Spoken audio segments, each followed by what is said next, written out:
Well, good morning. It is 8:13 and 48 degrees in downtown Galesburg. Galesburg's Morning News. Tyler Gum, Jay Redfern, Cameron Line. And tomorrow night, 7 o'clock, John Thiel Gym. The Taylor Thiel era begins when the Silver Streaks host Limestone in the Thanksgiving tournament. It's a new head coach, Taylor Thiel, with us live this morning. Coach, welcome back. Thanks for coming on this morning. Thank you. Appreciate you having me. Well, I bet you're pretty busy this time of year, right? We are jumping in and all, everything's pointing to opening night, so we're on it. Excellent. Where should we start, Jay? Well, you're coming home to the gym that carries the family name. What's tomorrow night going to feel like? We asked you this in April, and now it's here. What's it going to feel like tomorrow night? Yeah, it snuck up on us quickly, right? You always think you have time. When I came into town June 1st, I'm like, it seemed like it was miles away, but here we are. It's going to be a special night. I have some family flying in from all over the country, and it'll be a kind of a surreal moment. I think just because of the legacy and the history and having my name on the gym there. So. Yeah, for the old timers who know the family, who's coming in tomorrow? So I have my uncle Eric from Florida, and then my daughter's flying up from Dallas to see it. I do have an aunt coming in next week. She's not going to be able to make the first game, but Aunt Nancy, who's coming on from Reno. Yeah. Okay. So your family's name is all over Galesburg basketball. Your grandpa, John, 398 wins. The gym's named after him. Your dad, Zack, All-Stater, 68. Your uncle, Mark. You were on the 98 team. Your son, Stone. Does that legacy ever feel heavy? I think it's cool. Yeah. And just knowing my family and the history, we're all competitors. So I think it's something that, we would say, hey, my grandfather was here, did an amazing job. That's his legacy that he built, and it's a special thing, and we're proud of that. And then there's a sense of, can we ever get to that level? And being competitors, always trying to work to strive to get there. So it was a good start by my grandfather obviously here, but then my dad, my uncle, and myself following it up, and now my son. It's just it's kind of cool. Yeah. So, yeah. What do you feel John Thiel would say? What would be his best piece of advice for you tomorrow night? Good question. I got asked that question from Matt Randazzo up in the Quad Cities when we talked a little bit about my grandfather, and I said he would be one person that I would love to be able to just have a dinner with right now, just to kind of pick his brain on some things that he had to go through when he came to town, and some things when he went through during the success he was having and the not so success he was having. So and when he came in, he had to come in and change the program too. So I would love to get his take on that as well. So just to pick his brain on some things like that. Yeah. Speaking of changing the program, you interviewed in April, and we talked.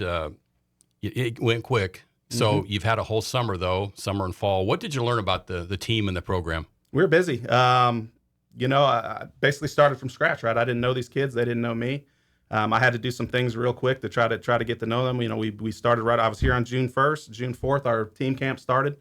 Right away, getting into some things that we wanted to do, learning about the players, seeing what kind of competitors they were, kind of athletes they were. I was very surprised. They were very receptive. I always talk about how we're very senior heavy led. So right. I've had guys in the program for a long time, and that could either be that could be a good thing or could be a bad thing. And everything that I've learn from them is that they're wanting to be coached, and it looks like they're still hungry, and that they know that they have a little bit of time left to make an impact on the program, and they've been working their butts off to make that happen. Talking to New Streaks basketball coach Taylor Thiel, is there anything that's surprised you just about Galesburg in general since you've been back that maybe you didn't expect? Yes and no. I've been coming back. My parents obviously being in town, so I come back at least once or twice a year. Galesburg hasn't changed too much. I mean, it's changed, from an economic standpoint a little bit with some of our, industry and stuff going away, and maybe a little bit less people. But to me, it feels like home. I still go to some places and restaurants and things that were here and thriving when I was here. So from that perspective, there hasn't been a lot of change. But as far as the high school itself, yes, absolutely. Oh yeah, it's a lot different, isn't it? With the facilities and the upgrades and just the the whole layout of the place and the direction that they've gone out there has been quite impressive. I mean, we have the facilities that can, I come from Texas, so we were talking multi-million football stadiums and things down there, and I believe Galesburg, is rivaling up there with some of those facilities down there. Yeah. It's no secret Galesburg's kind of struggled record-wise the last few years. How have you gone about trying to change the culture? Yeah, so, it is tough, right? Because you can get in kind of a comfort zone and just say, hey, you can always fall back that, hey, we haven't been successful. It's just getting in there and just trying to explain.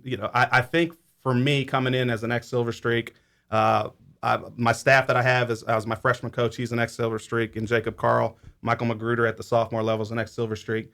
I have a bunch of ex-Silver Streak guys that know what it meant to wear Galesburg Silver Streaks on their uniform, right? So we've been preaching that heavy, and at the varsity level, we try to make a distinction. Hey, it's a privilege to be here and to wear this, and try to tell them a little bit about the history. And they're probably tired of me hearing about my grandfather and my '98 team and some of the successful teams that we had that were in the state tournaments, but we try to instill that in them. It says, hey, this is a program with some history and tradition, and you have an opportunity now to change the trajectory of the program, get it back on track, and work towards those things that have been accomplished in the past. Okay. Let's talk about this year's team. 8 seniors you mentioned. I think 4 guys, 6'4" or taller. What's the team look like this year? Who are some of the key players going to be? Yeah, so I got some returning starters. I got at point guard, I got Keegan Crummer. He had a little bit of injury trouble last year. I think he had a stretch of 4 or 5 games that he had missed, but he's looking really good lately in practice. Leslie Kelley, another senior who played significant minutes as a starter last year. Got some young talent coming up. I got Caesar Bile. He's incredible talent. He's 6'4". He's played a little bit at the varsity. Starting towards the end of the year there. He's really made some strides. Sophomore. Really made some strides over the summer and increased the shooting efficiency a little bit, and I expect some big things out of him. Of course, I got Jackson Wyatt's a returning forward for us, very good around the rim, got some great touch, very good offensively. I'm just trying to get him to pick it up on the defensive end a little bit that I've been preaching, and he's bought into that a little bit. So we're getting some good times and minutes out of him, and then of course, I'm bringing in my son. Who's had, this will be his 4th year of varsity experience, so he's played in a lot of big games and been up there, and he's a great shooter. So that'll bring a little bit of a shooting aspect for us, give us an outside threat. And we'll hear his name, Stone Thiel. Yep. Do you expect to have a starting 5 that's pretty consistent, or will that change? And how deep do you think you'll go? Right now, I'm looking at 8 or 9 guys in a rotation. So my guard play, we're heavy on the guards. That I have like 3 or 4 guys that are interchangeable. So hopefully that'll give us time to catch our breath when we're going as hard as we can, and not lose any efficiency, on the offense or defensive end. I'm running a rotation, probably about 8 or 9 guys right now. Okay. Talking to New Streaks basketball coach Taylor Thiel, what are we going to see play-wise, offense and defense? Well, up-tempo is what I want to be. I just watched a lot of games from last year since I started, trying to put some film together and scout some of our other teams, and didn't seem like we were getting enough shots. So that's been heavy on my mind. Let's figure out a way to get our break going a little bit more efficient so we can get some more shots up early. Defensively, I'm turning up the pressure. I got guys, bought in. I have great athletes. That's the thing. It's like you can walk into the gym and you could watch our warm-ups, and we're not getting out athleted any night. So it's just, with getting them to focus on, details and some of the fundamental things that they may have been slacking off of in the past, but getting them to focus full time. So you'll see a group that's gonna play a lot. That's gonna play hard, and they're gonna play together and unselfishly, because we're not built like we don't have a guy that's gonna go out there and get 25 shots and score. Mm-hmm. So it's gonna have to be a committee, a true team effort this year. Obviously this is your team and your program now. You're putting your stamp on it. Are there any outside voices that you've listened to? I know you've had former coach Mike Miller come in. Who has kind of helped you maybe make the transition? Oh, obviously, I had Mike Miller come down, this summer into our Streaks camp and talk to the guys, and I had him run a few things, that we used to do, just to kind of show him. Obviously, Jason Wessels is still in the area. He one of my '98 teammates, so I've been leaning on him. I have Kevin Hyman in the area, who was the family over there with Tim Hyman at Knox College, and great basketball mind that's been throwing some stuff on me. And then I lean on my dad. Obviously he's come out and watched some practices and done some things, and my Uncle Mark's in town now too, so we cut it up and we've watched film. I watched some film with my dad, and he's given me some pointers. But yeah, so it's a good good support system I have around me. A lot of guys I played with are still around, so it's fun to hear from them on social media. And one of those is Joey Range, the best of them all, right? And he's on your staff. Talk about what he brings to the program. Yeah, Joey decided he wanted to volunteer this year, and he wanted to be around the program and the kids, and I absolutely, accepted that with open arms. Him just, more than just knowing the players since they were little. He knows most of the high school students, right. The student body. So, he has his pulse on kind of what's going on in the school, and these kids really trust him and open up to him, and he's had dealings with them, and he knows how to push buttons and how to challenge them, and it's been great for me. He's a true community guy, loves Galesburg basketball, loves the community, and he's really helped out so far. When you look big picture, what are 2 or 3 things that have to go right this season for you guys to be what you want to be?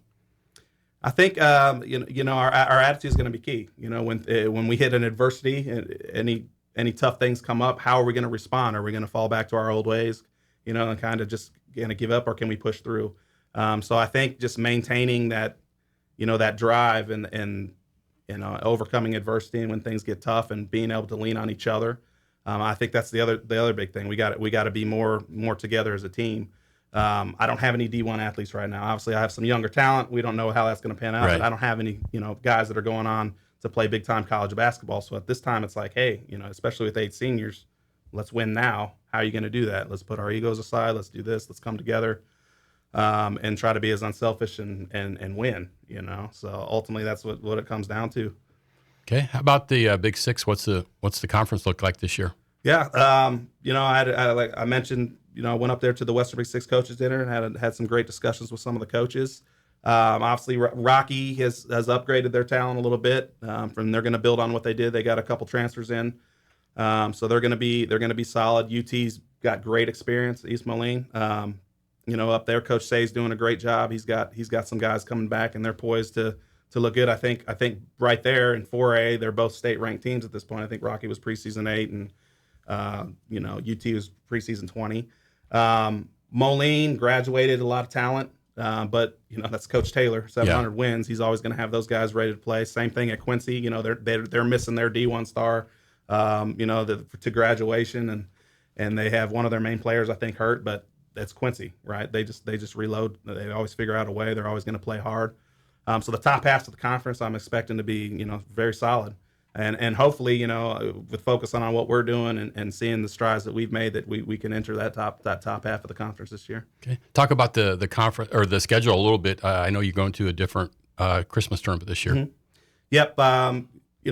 When I came up here, I think traditionally we've been going to Taylorville the last several years, and Coach Reynolds that used to be here is now up at DeKalb, and before Chad had departed the program, he had set that up to make a change to go up to DeKalb. So yeah, we're going to be heading up there this year. Who are some of the other top non-conference teams you're playing this year? Yeah, we picked up a Rockford team, Rockford Jefferson. We lost Dixon, so we had replaced them in the schedule. We're playing a Normal community team, Bloomington Normal. That's going to be pretty solid. We added an away game, Kewanee, which will be an interesting game at their place. So we made a few changes to the schedule there. Okay, as we wrap up here, let's just go Thanksgiving a little bit. What's on the Thiel Thanksgiving table? Traditional. I think we're going to have a smoked turkey and then all the fixings. I do my own mashed potato recipe that everybody always calls for. So I'll be, hopefully after a win on Wednesday night, I'll wake up early on Thursday morning and get that process going. It'll be a little easier to make. But yeah, so we're gonna have a little family get together out of my brother's. He's got a farm out there in McQuan, so we're all gonna meet out there and have a good time. How about dessert? What's on the desserts? Any and all. Any and all. Any and all. Probably to my demise, but you got to try them all. Got to try them all.